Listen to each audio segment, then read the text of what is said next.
prayer by Deacon Bill Donahue, Prince of Peace Church, and remain standing for the pledge. Please join me in prayer. Heavenly Father, as we gather today for this council meeting, we ask for your guidance and wisdom. May our discussions be marked by respect, understanding, and a genuine desire to serve the best interests of our community. Help us to listen to one another, to seek common ground, to make decisions that reflect your values of justice, compassion, and the common good. May our actions today bring about positive change and strengthen our city, and we ask this in your name. Amen. I pledge allegiance to the flag of the United States of America and to the republic for which it stands, one nation under God, indivisible, with liberty and justice for all. We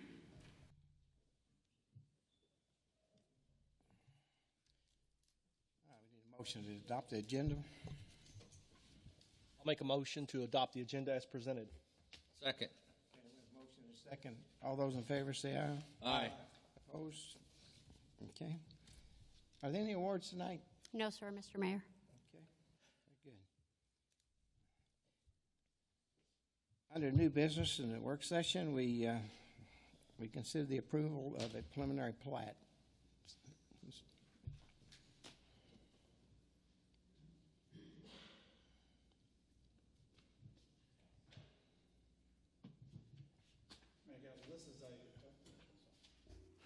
Mayor and Council, this is a process in the Code of Ordinances that requires us to bring preliminary plats for review of the governing body.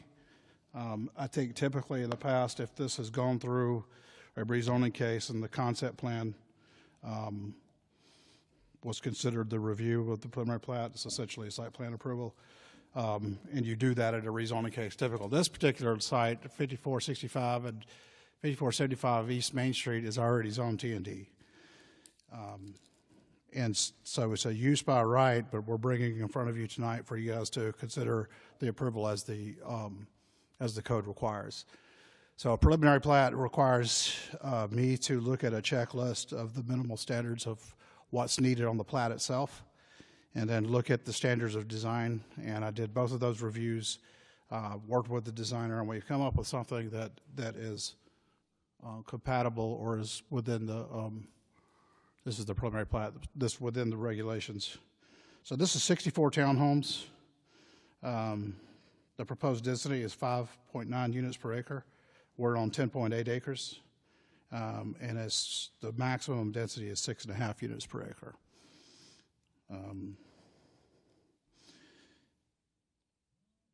We're looking at 20% required open space. They're providing 21%.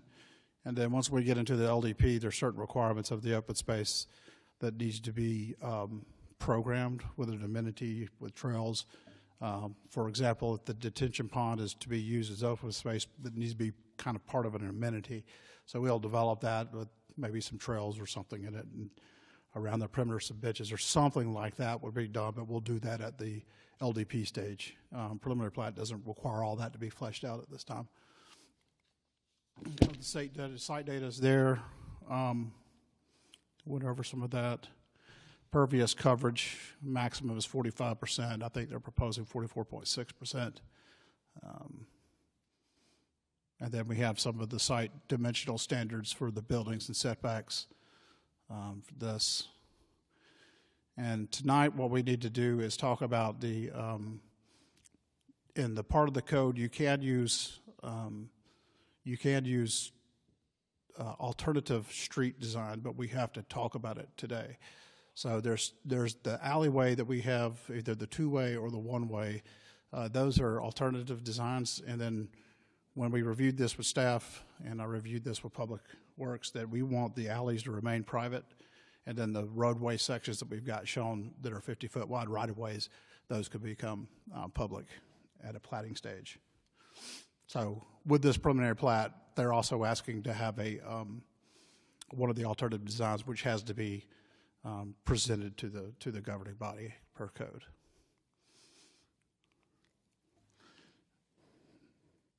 Is there any questions for me on this? Otherwise, we have the Back to the last slide. yes, sir. The site data. The first slide, I guess. There you go. So all of these are alley rear garage. So the front door is opening, and the garage is to the rear. So the alleyways are access for the garages, which is what T&D wants.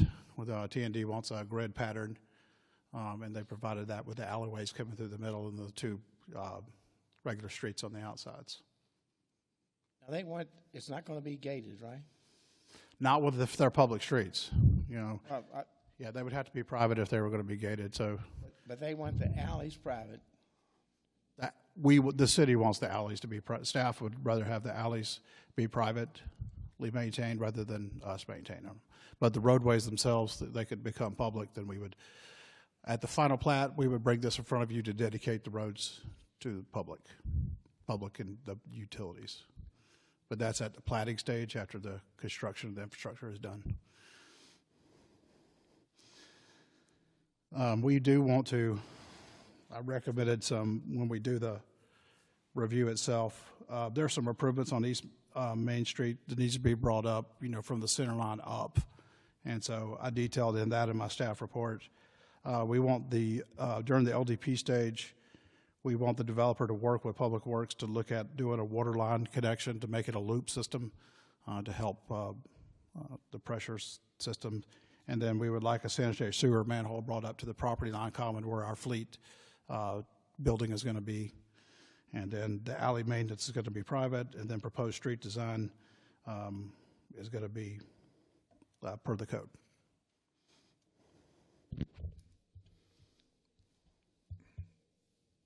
Chris, I may have a question. Sure. I know we have the builders here today, so they can probably answer some of these, but maybe one that, right off the bat, one of the issues is, in my mind, that the city's definition of a TND is not necessarily shown here, where they talk about variations in the architectural buildings. We've historically had these have been more detached homes. Townhomes are allowed use, but not necessarily a 100% allowed use.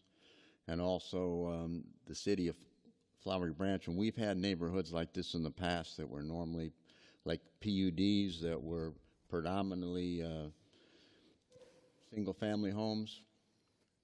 We had a limited number of a percentage to stay in line with our comprehensive plan of only having 15% townhomes within the city, and I question if this is in line with that.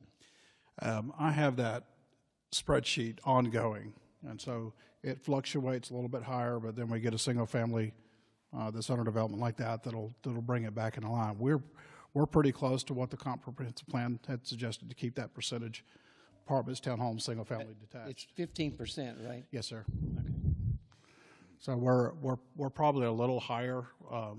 Let's say this gets approved, but we've got a little bit lower because we got the single family that's under construction right over here behind us at Summit Lake. But as far as the architecture goes, the footprints are shown here.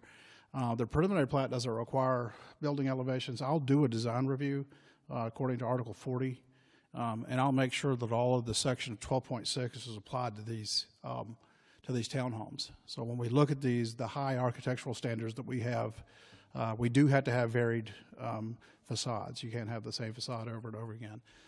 So we'll look at architectural materials, and I'll do a close, detailed review of that and provide feedback to the applicant. I do think there is some architecture to be presented that I have not seen tonight, so that's something good that we don't typically do during the preliminary plat, but I think they're willing to do that tonight. Do we know if all of these townhomes are 24 minimum, or they're going to be different sizes? I'll let when the applicant comes up, ask that question to the applicant so they can answer. The other question I have is that when I look at the drawing, it appears to me that you're going to have about a 600-foot long and about a 70-foot wide asphalt cement jungle right up the middle of the neighborhood. Is that what that is?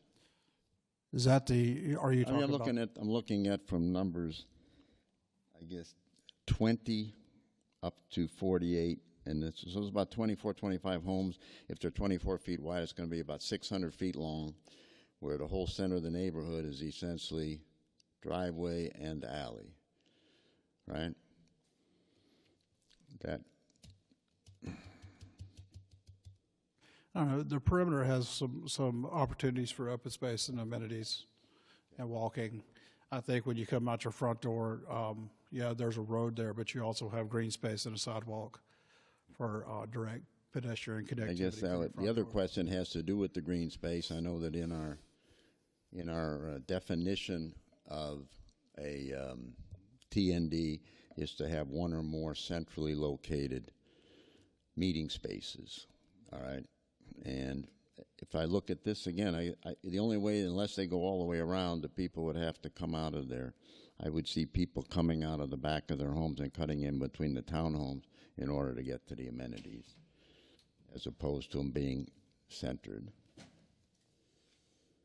So those are just some things that Sure. I don't think meet the requirement or our own definition of what a TND neighborhood is supposed to be in Flowery Branch. So those things have bothered me. I mean, almost. I know they talk rear entry all the time. It would almost be a better neighborhood if these houses were turned around and they all faced each other to the center, rather than having a living in your alleys. But anyway, That's a tough one, just because the purpose and intent of the TND is to have rear garages. So. May I speak to the site as well? I'm the civil engineering designer. Wait, hold it. wait a second.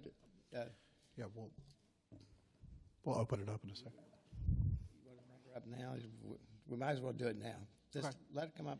Any more questions for me, and then I'll step down. Okay, thank you. If you'll come up, if you'll give us your name and address. Okay. My name is Ansley, Ansley, Johnston, Johnston. My address is 1088 Turtle Pond Drive, Watkinsville, Georgia. I'm the designer on this for Trayton Homes, and all of your feedback is spot on. We originally started with the thought of a front entry townhome neighborhood, primarily because of what you speak to. The site's nature is long and narrow, and the location of the amenity came about due to the water tower and the cell tower, actually primarily the cell tower next door. We didn't want to locate any homes within the fall zone of the cell tower. FHA does not give loans to people, and some banks restrict loans, so that would limit, if at all, completely eliminate the ability for the builder to sell some homes in that area. So with no one living there, that's the best place to put our amenity and swimming pool. Additionally, the topography on this site is extremely challenging. From the water tower site over to our neighbors is like a 30 or 40 foot fall. So a lot of the neighborhood's layout is to allow us to actually just build it with the site. To that point, though, and to Chris's point, should you guys prefer front entry, I believe the builder has plenty of front entry products, and we would be more than happy to assess that site plan. But a lot of the volume of pavement does come when you're required to have these rear entry alleys, yes. And so the topography, again, the steep change coming down from the water tower towards our neighbors, and the long, skinny nature of the site, combined with the requirement for the alleys, has really kind of shaped us into this.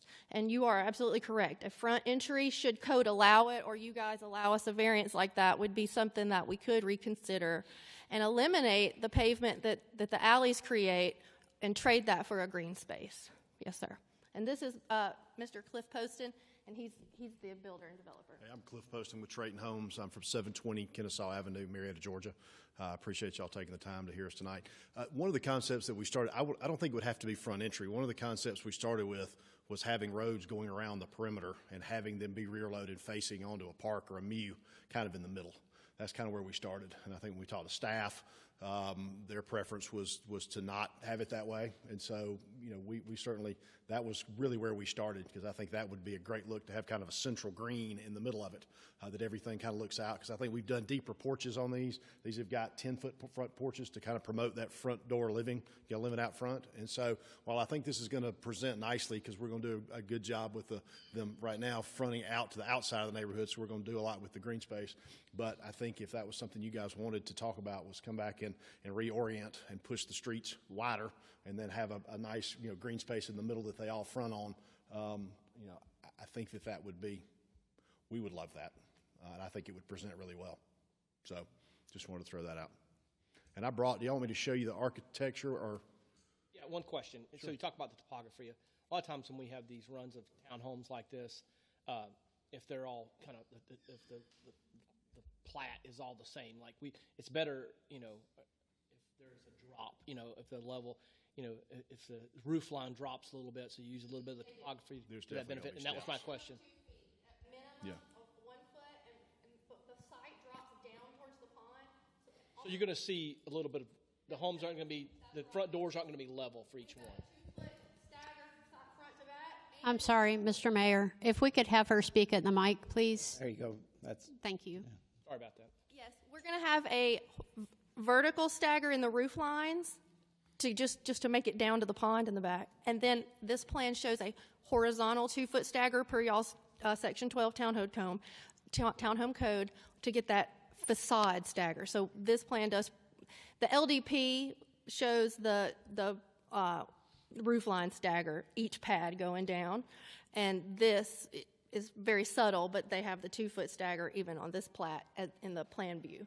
So we'll have his different materials and then also vertical and horizontal. You want me to show you? I probably should have sent him this earlier so we could look at it digitally, but I brought a board with the product. Would y'all like to take a look at the product? That'd be great. Sure, thank you. If you were to, when you get back up there, estimate what is the drop from the front to back, or both? There's fall front to back and fall from yes. the tower side to the, sorry. So I'm thinking in numbers, so excuse me. So the front's up at about 1150, and my pond is almost 20 feet, 30 feet lower. And in reality, there will be some retaining walls near the pond to kind of hold the site up. But the site it falls. You'll notice the blue line in the back of our site drawing is a stream. So from East Main back to the stream towards our storm pond, we're going downhill. Simultaneously, we're coming downhill across the site from the water tower and the cell tower. So it's really fallen off towards that back top left, northwest corner pretty significantly. But it actually lends itself really well to that vertical staggering in the townhomes, because as the site wants to come down, that's what we're doing with our townhomes, each stepping down. And there's topography on this site, and this is the first time that we've worked with Ansley, and we've enjoyed it so far. This is not a steep site based on what we are developing all around North Florida, even North Florida, Tallahassee, and Atlanta. So this is there's definitely topography on it, but it is compared to a lot of what we're seeing in today's world. It's not bad at all. So I don't know if it came out that this is a steep piece of property. It's not going to be an unusually difficult piece of property to develop. What's the square footage? 1,800 to 2,000. That's kind of the sweet spot that we have kind of found, that you can kind of, with increasing prices today, a kind of a value that people are willing to kind of pay, and that lives well. And with it being rear entry, when somebody enters, obviously you enter from the garage at the lower level, but is there a deck coming off above the garage? They're just 2 stories. They're not 3 stories. Just 2 stories, right? So we really, with that bigger front porch, we're going to try to orient. We'll have covenants on there that will discourage them from putting, unsightly things on the front porch. But we really design this to kind of, when we do rear load communities, you kind of try to embrace that front porch living, kind of get out there with your neighbors. And then you've You got 1, 2, 3, 4, 6, 8, 10, 12 different actual roof. And I did not, and with the conversation now, pardon me for interrupting you, I wish I would have had them stagger. I didn't. I just wanted to kind of show the different elevations there, so it would have more character if I had gotten them to stagger it. We could have them redo that to facilitate, to pick out one of those buildings to give you an idea of what that would look like, if that would help. I guess we're going to hopefully make a decision tonight, but we can get that back. But the steps up and down and in and out are really going to help with the character, I believe, additionally. I think that would help. I just want to clarify one question. So these front porches here are 10 feet in depth from the front entry to the door. Is that what we're hearing? Okay. Some of them may be 8. There's a couple of places that we were getting a little bit pinched, but that's bigger than that's as big a porch as we really do on the front of any house. And we don't put on $1 million houses. That's probably a 10-foot porch Gotcha. is a nice size porch. All right, yeah, I just wanted to get that clarified. Because you can't quite see that on the drawing. But It definitely can't. Okay, so And I've there got is, some plans here it's if a y'all want me flat to thing, pass so them. what you've got is, when you go up those few steps, you're gonna have a depth. Is it the whole width of the front of the house or not? Yes. It is. So they're bigger than the normal deck. Yes. Because they are, I think our standard there is only have to be 6 feet. Yeah, I think we Well, just that's felt very like nice. when you go to the rear load, the back, when you have the back is not, that's where everybody parks, and this just, like you said, the alley's out there. So we try to orient it to the front, so we want to make that porch big enough to be a practical living space. And then because there is a slope there, any of these buildings, the actual buildings themselves for the 6 units, 4 units, whatever, on the lower end, there would be that exposed concrete. Yes. So that's going to be covered with brick or stone? Yes, that's my understanding. That's the ordinance, yes. And I've had my group double check, all my architecture group kind of went through your code today for me, and it's checked off, and I believe that everything that we've designed so far is in 100% conformity. There may be an issue with the roof height by about a foot. I think Valerie's. Okay, we got that worked out. His architecture group is going there. We're all simultaneously going through the Article 40 architecture design as we're going through this preliminary plat with you guys. But yes, any visible turn down slab will have the appropriate siding from the townhome code, and I'm actively working with them as we go through that process. Yes. T&D allows them to get pushed out closer to the street. So that ought to be pretty close to the main road there. T&D does allow for a 0-foot front setback. I've, for now, drawn these with a minimum of about 5 or 6 feet, and that's just a conservative measure for them to have that foot or two of play as their porches as we go through these process.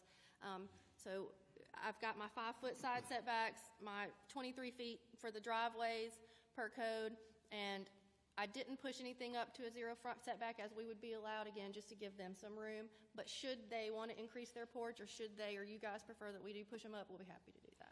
And we are planning, and I don't have it designed yet because I want to see kind of where we lay with DOT, but the ones that front on Main Street, we are planning on coming out in front. We've got a design that we do with most of these that we do rear load, where we come out and do kind of a cast aluminum, looks like a wrought iron picket fence with a brick column or a stone column or something like that that's complemented with the architecture to kind of give a sense of, hey, I'm not right out on the road. So while this is in downtown, I still think people like to have that sense of, I got a little bit of separation there. So I don't have it designed yet, but we've done it. I could send pictures of places that we've done it around metropolitan Atlanta.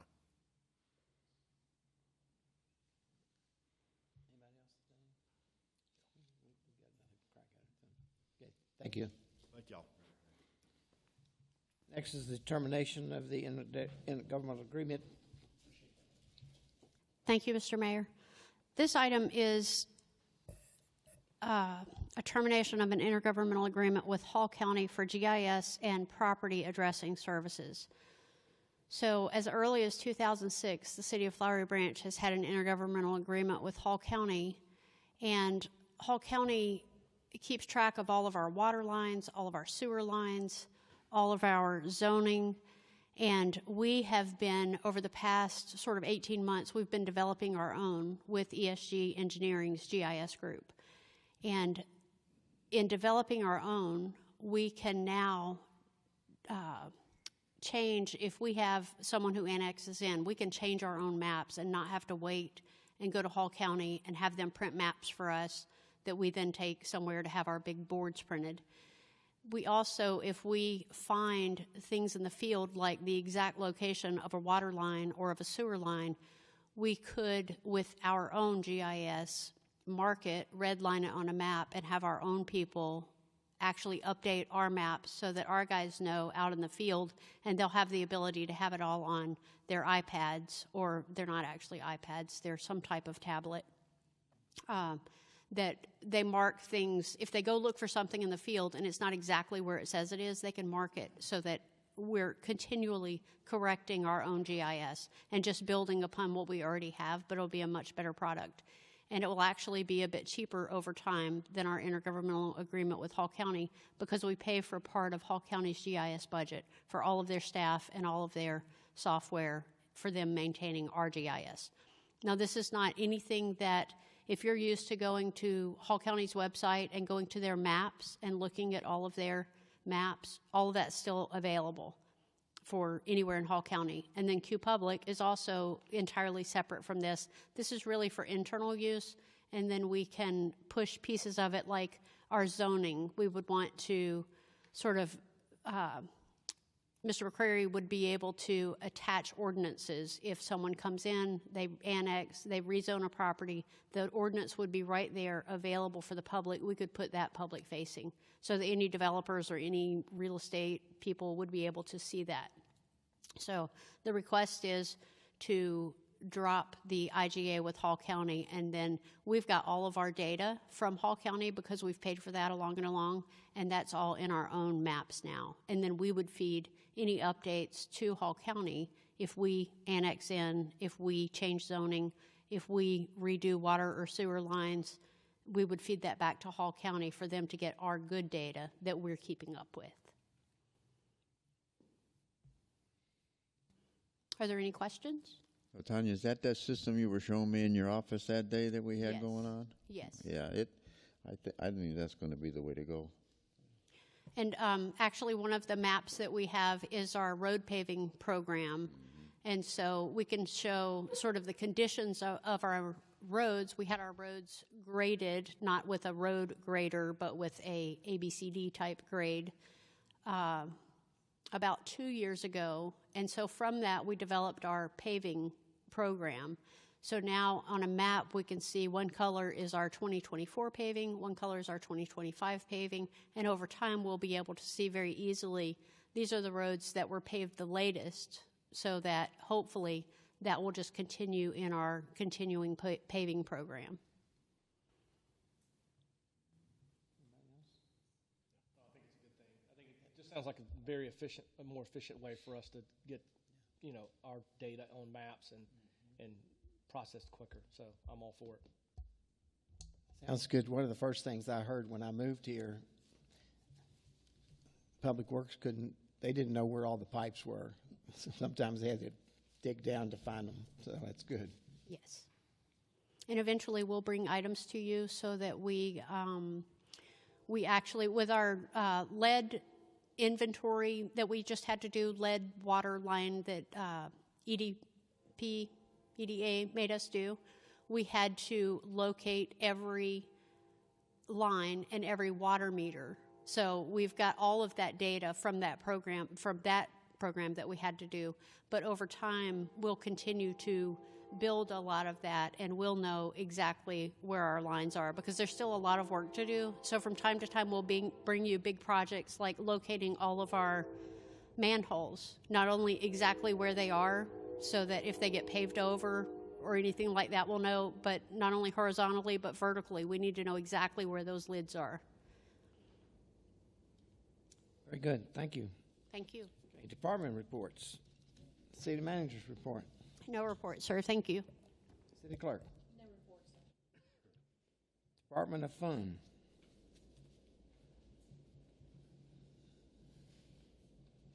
Well, good evening, everyone. I want to invite each of you to join us Sunday afternoon at 6:30 here at the amphitheater for our first Music in the Branch for the 2025 year. We will have a fantastic piano duo. Brady and Caroline are going to be here dueling it out on the stage, so it should be a good time.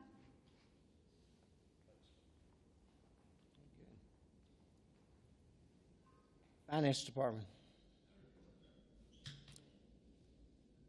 HR.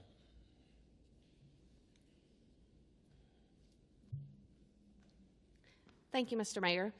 I wanted to share a couple things with you all that we've been doing. Nothing brings staff together like a little competition. So for our wellness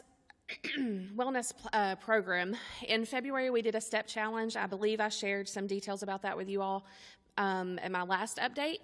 But we ended up having 24 participants, 6 teams total, and out of those 24 people, for the month of February, we accomplished 4,655,150 steps. It's pretty impressive.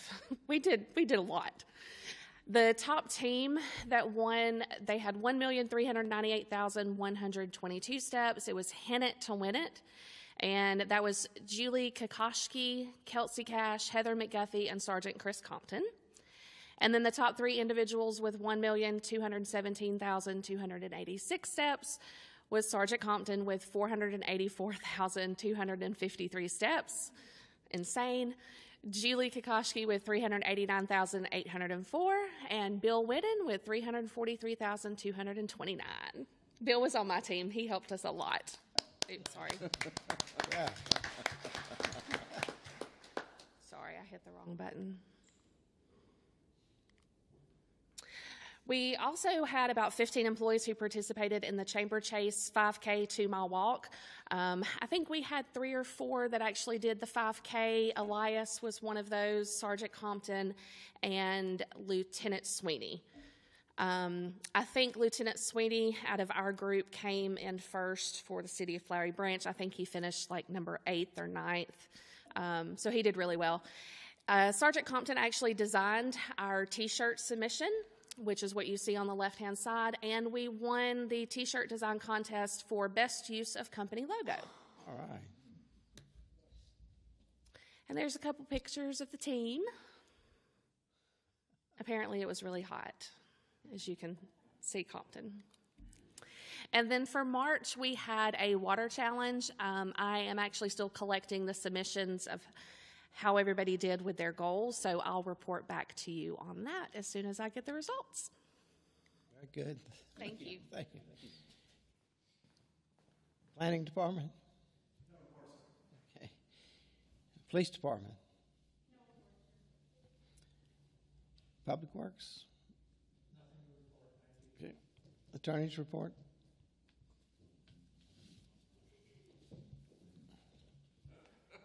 Just a few words. So, every time I sit in these meetings and Tanya talks about it's important to the public and that you all know what we do, and I hear the mayor go through the list of departments and I hear Department of Fun, all I can think of in the back of my mind is, I'm the Department of No Fun.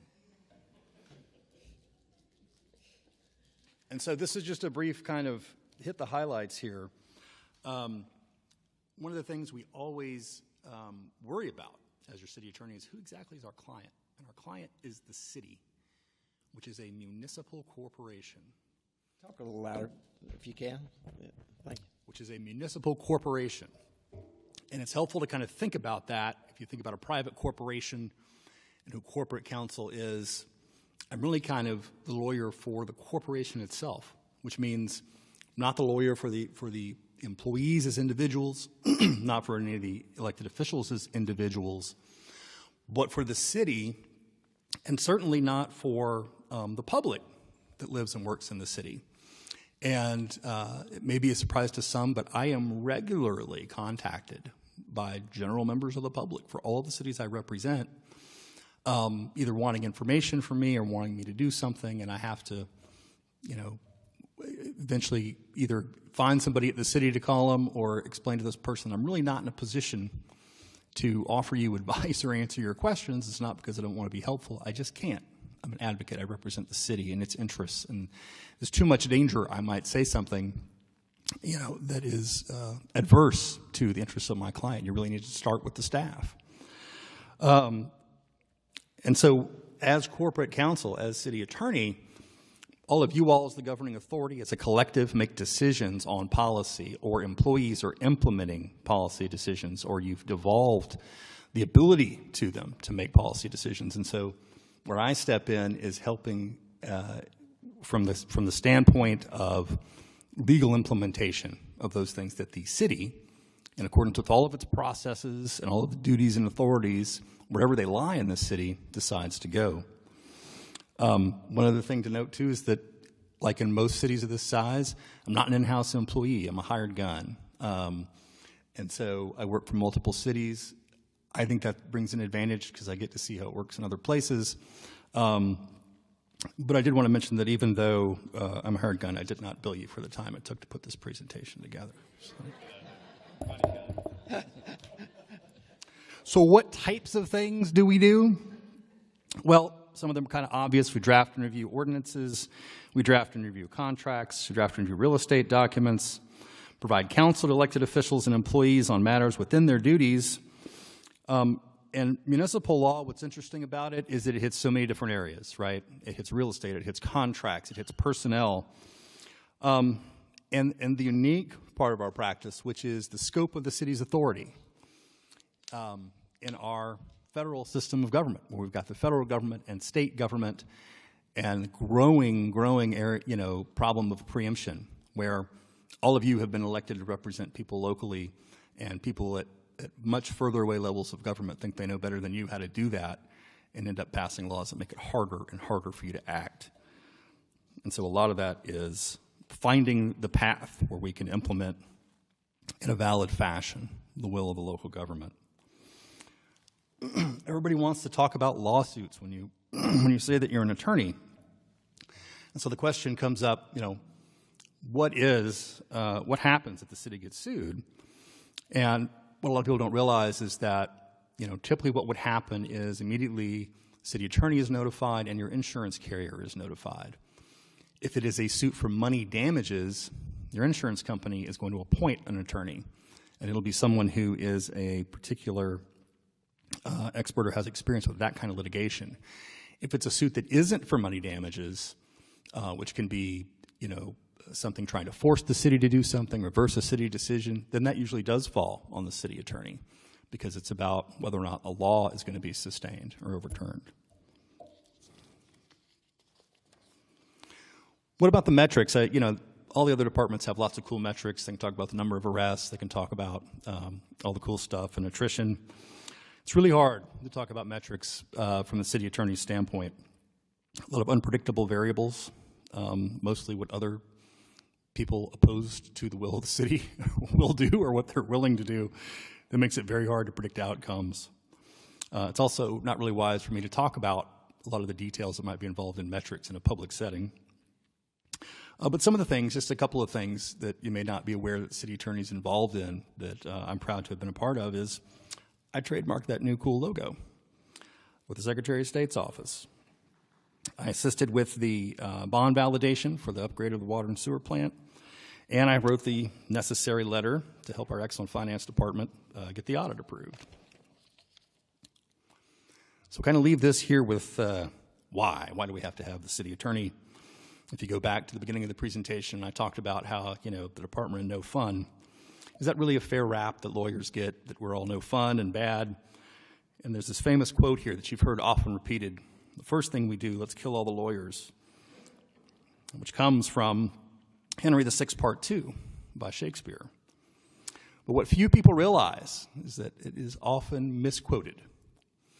As explained there in the quote that I've given you from former Supreme Court Justice John Paul Stevens, Shakespeare put those words in the mouth of a murderer who killed people and burned books so that he could overthrow the government. And what he meant when he said that was the quickest way to overrun and overtake a people was to get rid of the defenders of the law. So, thank you very much for the honor of representing this city, and I hope you find my representation helpful. Thank you.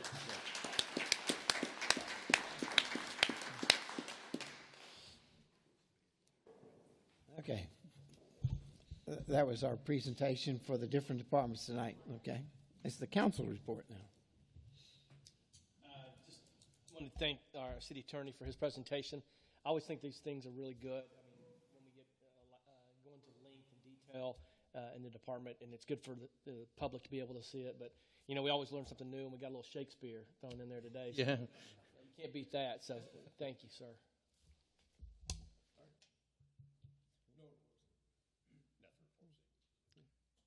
I do have a report. So I would like to announce that I will not be running to retain my seat on City Council, but I will be running for mayor.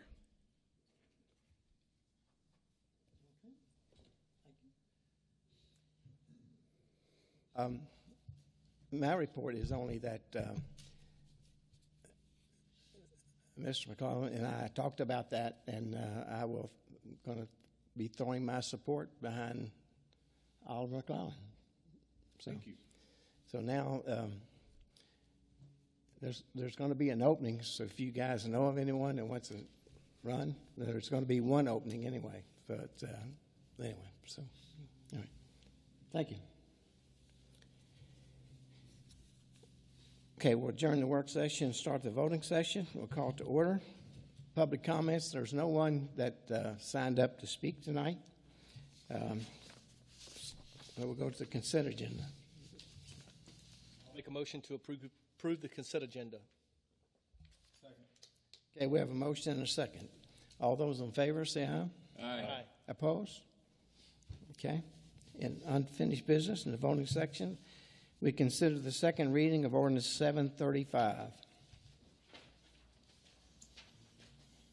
Bear with me, this is a long one. Ordinance 735 is an ordinance amending the zoning ordinance of the city of Flowery Branch, Georgia. Ordinance 735 to add a definition of density in Article 2, definitions and interpretations, as shown on attached Exhibit A, to strike Chart 8.2 dimensional requirements within Article 8 mixed-use development district, to strike Table 6.2 dimensional requirements for agricultural and conventional residential zoning districts within Article 6. Agricultural and conventional residential zoning districts to strike Table 7.2 dimensional requirements in traditional neighborhood development districts. Within Article 7, T&D Traditional Neighborhood Development District to add a new Chart 8.2 dimensional requirements within Article 8 Mixed-Use Development District as shown in attached Exhibit A. To add a new Table 6.2 dimensional requirements for agricultural and conventional residential zoning districts within Article 6 Agricultural and Conventional Residential Zoning Districts as shown in attached Exhibit A, to add a new Table 7.2 dimensional requirements in traditional neighborhood development districts within Article 7, T&D Traditional Neighborhood Development District, as shown on attached Exhibit A, providing for severability, repealing conflicting ordinances, and for all other lawful purposes. Okay. Somebody want to make that motion? I'll make a motion to approve the second reading of ordinance 735. I'll second. Okay, is there more discussion? Okay, all those in favor say aye. Aye. Opposed? Okay, passes. Next is consideration of the second reading of ordinance 736. Ordinance 736 is an ordinance to amend the charter of the city of Flowery Branch to increase the amount of per diem for meeting attendance by the mayor and council members, providing for an effective date and for all other lawful purposes. Okay, we need a motion there. I'll make a motion to approve the second reading of ordinance 736. Okay, we have a motion and a second. Any more discussion on that? Okay. All those in favor say aye, please. Aye. Aye. Opposed? Aye. Okay, we have 4 and 1 opposed. Okay. Okay, under new business in the voting section, and this is the first vote on that. Consider the approval of preliminary plat for that presentation on Main Street for the townhouses. Somebody want to make that motion?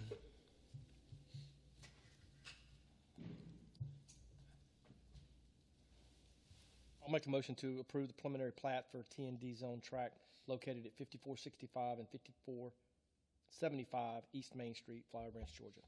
Second. Okay, I have a motion and a second. Is there any more discussion on that? I'd make a quick comment.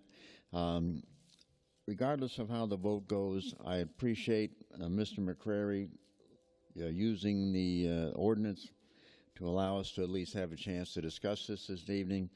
And I think, as I've already said, I have no concerns that Stratton can build a quality product, but I don't believe that the current plat meets the requirement of the TND. Thank you. Anybody else? All those in favor say aye. Aye. Opposed?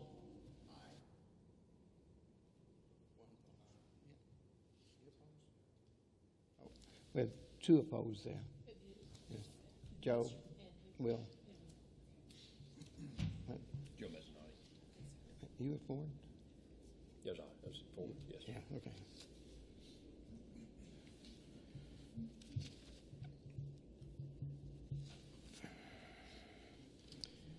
Okay, the last thing in the voting section is consideration of termination of the IGA. Somebody want to make that motion, please?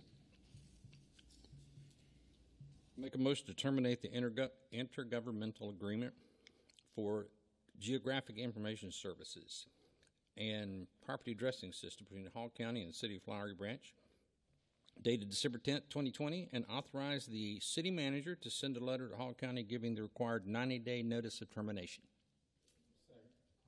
Okay, we have a motion and a second. Is there more discussion on that? Okay, all those in favor say aye. Aye. Opposed? Okay, passes. Is there an executive session tonight? There is not. Then we need one more motion.